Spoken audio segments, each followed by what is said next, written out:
What's up, guys? Doc Raj here. Welcome back to the Human Performance Project. We're going to take a look at how you can treat your own headaches today, okay? Maybe you get some needling. Maybe you go to the chiropractor.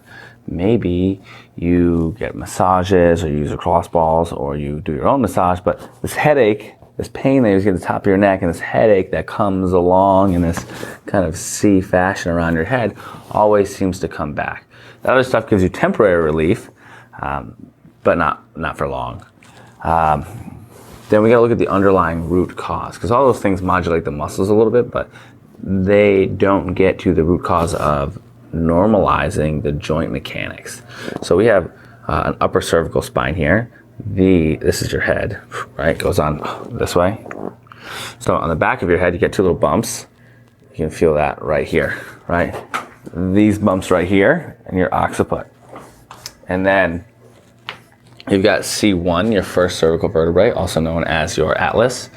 And then C2, which is also known as your axis. So C1 is special because it doesn't have a vertebral body. It's just a big, so you can get in there, just a big loop, right? There's no mass here. Like this one has a big mass, also has a dens.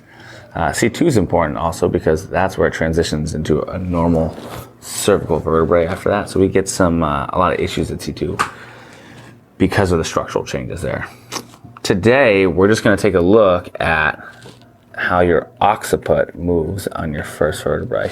When you turn your head, you only get about 2 or 4 degrees of motion from that joint, but what you do get a lot of is a posterior glide. So when you nod down, just your head, not this kind of motion, when you nod down, your head rolls forward, but then it also glides backwards on that, right?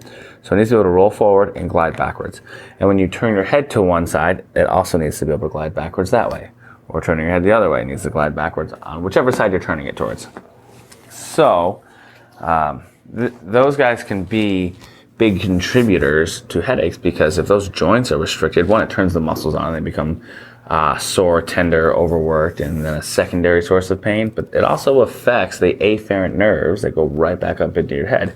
It can cause weird things like blurry vision, jaw pain, tinnitus or tinnitus, whatever you want to call it, ringing in the ears, tingling, weird things.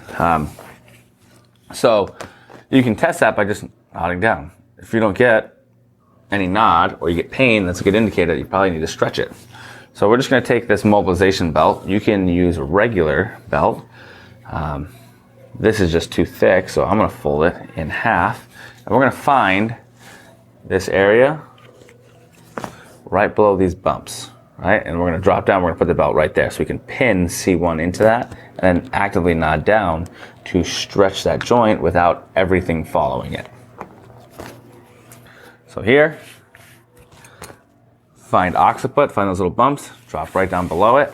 All you're gonna do is push back gently into the belt, so don't go pulling forward, but you want a nice neutral head position, so we're not sitting here like this, we're not sitting down this way, nice and neutral. Gently push down, and then you're gonna nod your nose down.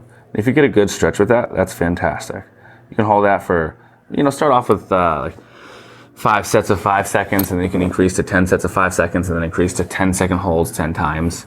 The upper cervical spine can be a little irritable sometimes. If you do too much too soon, you might flare things up a little bit. But the good news is if you do cause a headache later on, then you know you're dealing with the right thing. Sometimes when we treat these things, it can cause headaches. Now, we don't treat headaches specifically, but we treat things that might cause headaches. So it makes sense that it might cause your headache, but we look for those things to decrease over time until eventually they don't happen at all. So maybe you have more headaches or pain on one side than the other.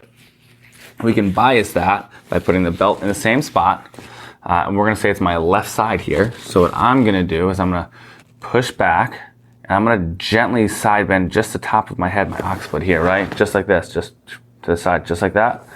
And then I'm going to rotate to the left as I keep that backwards pressure. And then that's going to allow me to glide that left side back a little bit more. So tag your friends that are always having headaches. Give this a shot if that's you. Leave a comment. Let us know how it goes. And we'll see you next time on the Human Performance Project.